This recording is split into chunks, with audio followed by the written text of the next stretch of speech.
هاي جايز، كيفكم؟ ان شاء الله تكونوا تمام تحضروا هيدا الفيديو. اوكي، اليوم رح نرد على كل اسئله المتابعين. تمام، امبارح نزلت لكم ستوري على الانستا وكتبت اسالوني اي شيء بدكم تعرفوا عني او اي شيء بدكم تسالوني اياه، ورح رد عليكم فيديو اليوتيوب. قبل ما نبلش هيدا الفيديو لا تنسوا تحطوا لايك، تشتركوا بالقناه، تفعلوا زر الجرس. يلا خلينا اول سؤال معنا هو شو برجك؟ اوكي، برجي الحوت. عيد ميلادي ب26 فبراير، فعشان هيك برج الحوت. تاني سؤال هو من عمر قديش تحبي تصير؟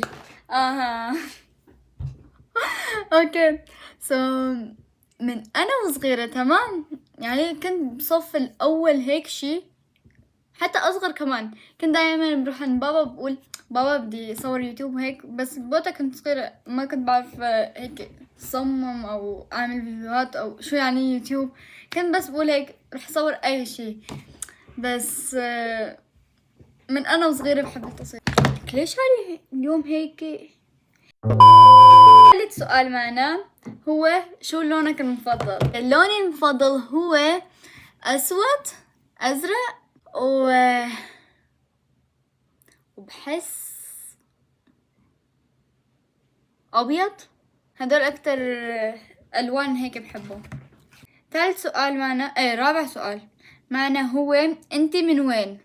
اوكي، انا من سوريا ولكن انا اصلي كردية. اوكي. خامس سؤال هو كم عمرك؟ عمري 12 سنة ولسه ضايل ويت.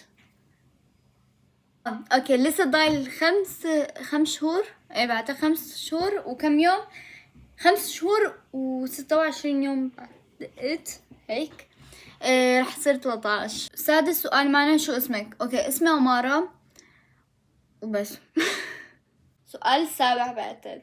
اوكي، شو تتمنى تصيري بالمستقبل؟ اوكي، بالمستقبل بدي يصير دكتورة اطفال او اي دكتورة او صيدلانية، اي شي بخص الدكاترة وهيك، وبنفس الوقت مشهورة بمجالي. انه يعني كيف تلكن اجمع شغفي وهدفي بنفس الوقت. فهمتوا كيف؟ هيك. شكرا جزيلا. اوكي، خامس سؤال معنا شو خامس سؤال؟ ثامن سؤال معنا ايش افضل غنية انت لك للشامي؟ انه اكثر غنية بحبها للشامي بحس حاليا بتهون و جيناك. في لسه كتير بحس انه كمان خدني هيك، ما بعرف، بس بحبهم كلياتهم على فكرة، بحبهم.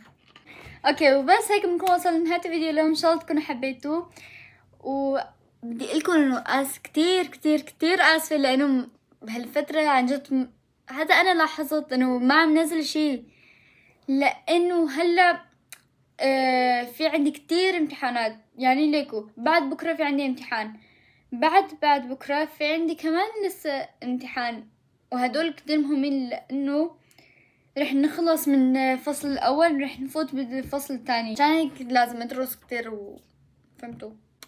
وان شاء الله تكونوا حبيتوا هذا الفيديو، وبشوفكم فيديوهات الجاي، ويلا باي.